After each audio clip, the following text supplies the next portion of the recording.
بسم اللہ الرحمن الرحیم۔ شروع اللہ کے نام سے جو بڑا مہربان نہایت رحم والا ہے۔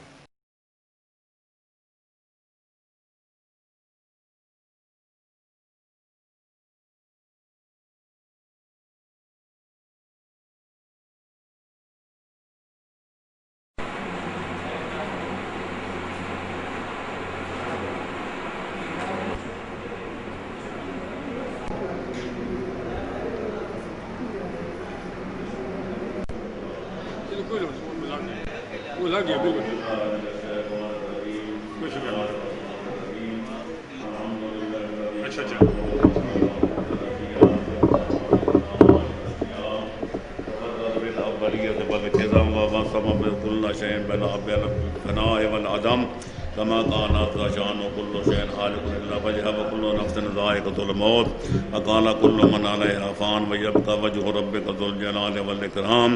سبحان من لا يخفى عليه اختلاف النيات ولا يعدو عنه معاصر عباد في الخلوات سبحان الله الذي منه خلقة العباد وإليه المعاد فمن يعمل مثقال ذرة خيرا يره ومن يعمل مثقال ذرة شرا يره نشهد أن لا إله إلا هو الملك الذي لا ينادى في ملكه ولا يزاد في حكمه يعذب من يشاء بما يشاء كيف يشاء ويرحم من يشاء بما يشاء كيف يشاء تعذيبه المسيء عدل وعفوه تفضل ونشهد أن محمدا سيد المرسلين وخير المبشرين والمنذرين صلى الله عليه وآله الهداة المهديين الهداة المهديين من ركب سفينة من نجا واهتدى ومن تخلف عن ضل فغرق وهما أوصيكم عباد الله بالاهتمام بالتقوى فإنه حبل متين وعروة وثقى وبمبادرتكم الموت قبل حلوله وإعداد العمل الصالح قبل نزوله فإنه وارد واقع نازل وإن تفروا منه أو كنتم في بروج مشيدة الله عباد الله فإن كل حي في الدنيا إلى فناء وكل مدة فيها إلى انتهاء فواجبا كيف هذا الغفلة وإنما نحن كركب وقوف من أبناء السبيل سيضرب عليهم طبل الرحيل فيرتحلون عما قليل وأسفا إلى متى تلك الركضة ونحن في دار بالبلاء معفوفة وبالغدر معروفة لا تدوم أحوالها ولا تسلم نزالها العيش فيها مذموم والأمان فيها معدوم كيف لا تعتبرون وإخوانكم قد سلكوا في بطون البرزخ سبيلا وفقدت أجسادهم وأميت أخبارهم أمدا طويلا جيران لا يتآنسون وأحباء لا يتداورون وغربتا من بيت وحدتنا ومنزل وحشتنا ومحط حفرتنا ومفرد غربتنا ومصيبتا ما أسرع الطلب وأبعد السفر وأقل الزاد ونفسها إذا أسلم الأحباء إلى الملائكة الغلاظ الشداد وحزنا إذا انقطع ذكرنا لخواطر الأحباء والأقرباء وأكلت الديدان محاسننا وتسرمت الأعضاء فليبكي الباقون قبل أن لا ينفع البكاء وليستغفرون عن الخطيئات التي تهول بين الأمهات والآباء إن أحسن الحديث وأبلغ الموعظة كتاب الله أعوذ بالله من الشيطان الرجيم بسم الله الرحمن الرحيم والعصر إن الإنسان لفي خسر إلا الذين آمنوا وعملوا الصالحات وتواصوا بالحق وتواصوا بالصبر صدق الله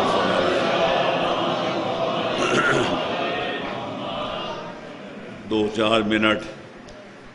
مختصر تقریر تو اس کے بعد انشاءاللہ ساری باتیں مجلس میں بیان کی جائیں گی۔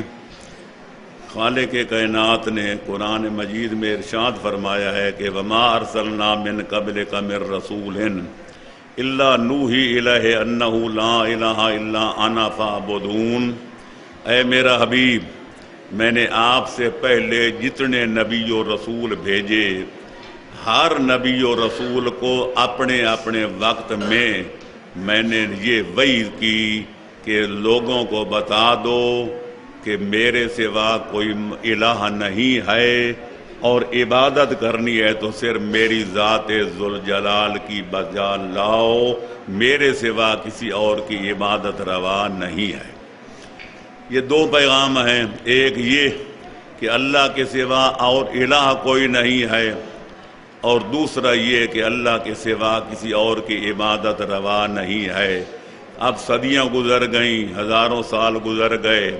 لیکن ہماری حالت یہ ہے کہ آج تک ہمیں الف بھی یاد نہ ہو سکی کہ اللہ کے سوا الہ کوئی نہیں، اس کا صحیح مطلب کیا ہے۔ اسلام بھی آیا اور اسلام کا سنگ بنیاد بھی معرفت توحید پہ رکھا گیا۔ پیغمبر اکرم فرماتے ہیں اول الدین معرفت الجبار، کہ دین کا حجر اساسی سنگ بنیاد جو ہے وہ مسئلہ توحید ہے۔ حیدر قرار کی نہج البلاغہ کے خطبات گواہ ہے، اور خاص طور پر پہلا خطبہ جو توحید سے چھلک رہا ہے اس کا آغاز یہیں سے ہوتا ہے، اول الدین معرفتہ۔ دین کا پہلا بنیادی سبق یہ ہے کہ اللہ کے سوا کوئی اور الہ نہیں ہے۔ اب رہ گئی یہ بات کہ الہ کے معنی، کوئی کہتے ہیں اس کا معنی معبود، اللہ کے سوا کوئی لائق عبادت نہیں۔ کوئی کہتے ہیں الہ کے معنی ہے مسجود، اللہ کے سوا کوئی سجدے کے لائق نہیں۔ کوئی کہتا ہے کوئی اللہ کے سوا کوئی حاجت روا نہیں۔ میں اتنا عرض کروں گا پڑھے لکھے لوگوں کی خدمت میں کہ جس کے پاس جو قرآن کا ترجمہ گھر میں موجود ہے، وہ مرحومین میں سے ہو یا زندہ محترمین میں سے ہو، اس کا ترجمے والا قرآن کھول کے رکھ لیں سامنے، اور 20ویں پارے کا پہلا رکوع جو 20واں پارہ شروع ہوتے امن خلق السماوات والارض، وہ کون ہے؟ میں اللہ کے ذات کے سوا جس نے زمین کا فرش بچھایا، آسمان کا شامیانہ لگایا۔ اللہ نے اس پہلے رکوع میں الہ کے 15 معنی بیان کیے ہیں۔ یہ یوں الہ وہ ہوتا ہے جو 15 کام کرتا ہے، اس میں تفصیل پڑھ لینا، اس میں زمین و آسمان کی خلقت بھی شامل ہے، اس میں آسمان سے بارش برسانا بھی شامل ہے، زمینوں سے فصلیں اگانا بھی شامل ہے، مضطر اور پریشان کی دعا و پکار کا سننا اور اس کی مشکل کو حل کرنا بھی شامل ہے، اولاد اور جائیداد کا دینا، موت و حیات کا دینا یا نہ دینا، کسی کی عمر بڑھانا یا گھٹانا۔ یہ 15 صفتیں اللہ نے بیان کی ہے کہ میرے سوا کوئی اور نہیں کرتا۔ ہر جملے کے بعد فرماتا ہے آ الہ مع اللہ، کیا میرے سوا کوئی اور بھی الہ ہے؟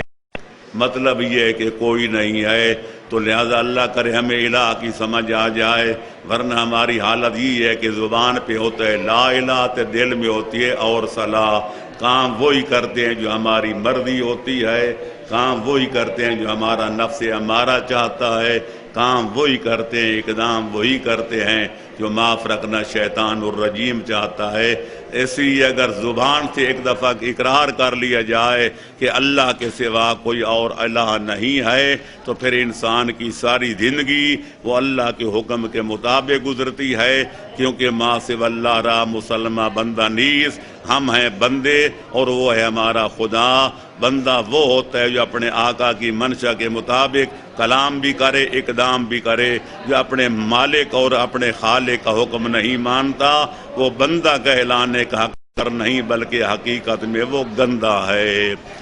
دوسری بات فرمایا عبادت صرف میری کرو۔ عبادت ہر اس کام کو کہتے ہیں جس کے بجا لانے میں قصد قربت کرنا ضروری ہو۔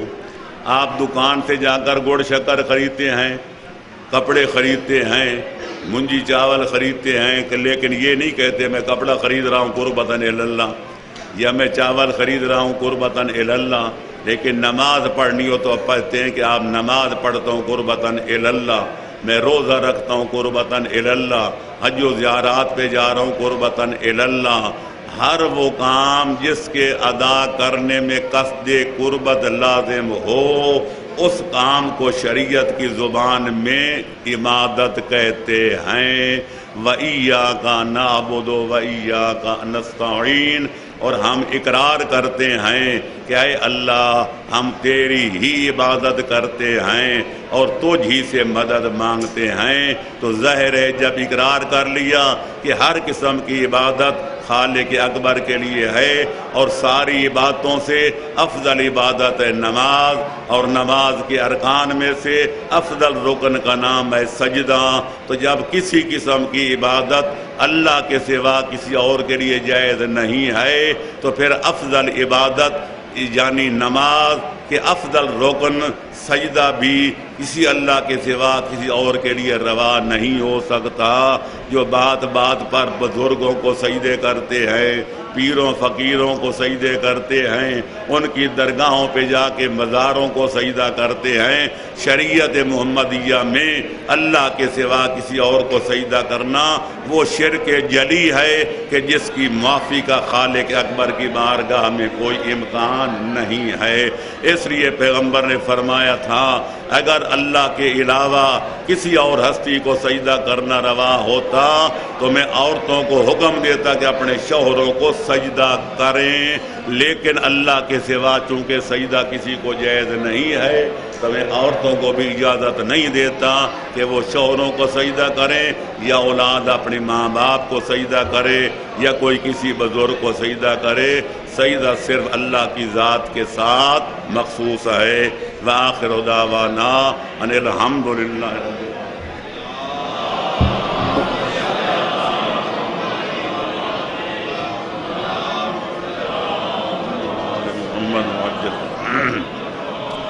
بسم اللہ الرحمن الرحیم الحمدللہ الذی لا الہ الا هو الحلیم الکریم غافر الذنب وقابل التوبہ وجل الغفور الرحیم۔ سبحان من سبقت رحمتہ غضبہ وبسط الیدین بالرحمہ، سبحان من لم یکلف نفسا الا دون وسعها وعفا عن السیئات ولم یجاد بها، سبحان من لا یزداد ولا معاصی العباد الا کرما وجودا وعلى كثرة الذنوب إلا عفوا وصفحا، نشهد أن لا إله إلا هو العطوف العباد بجوده والعباد على المذنبين بحلمه، ونشهد أن محمدا نبيه وحبيبه سيد المرسلين وشفيع المذنبين بعثه رحمة للعالمين صلى الله عليه وآله الداعين إلى سبيل الله بالحكمة والموعظة الحسنة، قادة الأمم وأولياء النعم ومعدن الرحمة، أوصيكم عباد الله بالتوبة عما سلف من ذنوبكم والإنابة عن الأوزار التي أثقلت ظهوركم، فإنه كان تعالى كريم بكم رؤوف عليكم يقبل اليسير ويعفو عن الكثير، قال الله تعالى وقوله الحق توبوا إلى الله توبة نصوحا، عسى ربكم أن يكفر عنكم سيئاتكم ويدخلكم جنات تجري من تحتها الأنهار، وقال قل يا عبادي الذين اسرفوا على انفسهم لا تقنطوا من رحمة الله ان الله يغفر الذنوب جميعا انه هو الغفور الرحيم، الا قد امركم الله في محكم كتابه بالصلاة على نبيه وحبيبه، فقال تعليما لكم وتشريفا لصفيه ان الله وملائكته يصلون على النبي يا ايها الذين امنوا صلوا عليه وسلموا تسليما، اللهم صل على سید المرسلین وشفیع المذنبین نبینا محمد صلی اللہ علیہ وآلہ وعلی امام المسلمین وقائد الغر المحجلین امیر المؤمنین علی بن ابی طالب صلوات اللہ وسلام علیہ وعلی سیدۃ نساء العالمین وبخات وبنت بذات خاتم النبیین سیدنا فاطمہ بنت رسول اللہ صلوات اللہ علیہ وعلی الحسن المجتبی والحسین الشہید بکربلا وعلی بن الحسین ومحمد بن علی وجعفر بن محمد وموسیٰ بن جعفر وعلی بن موسیٰ ومحمد بن علی وعلی بن محمد والحسن بن علی علیہم الصلاۃ والسلام، اللہم صل علی مولانا صاحب زمان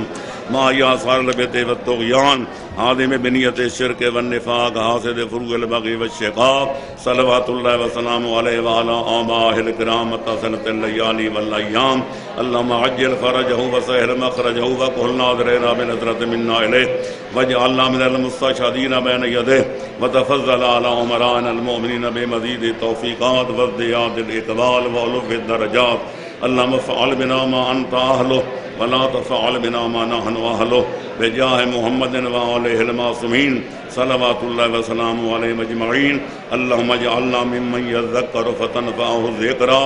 ان اللہ یأمر بالعدل والإحسان وإیتاء ذی القربى وینہی عن الفحشاء والمنکر والبغی یعظکم لعلکم تذکرون۔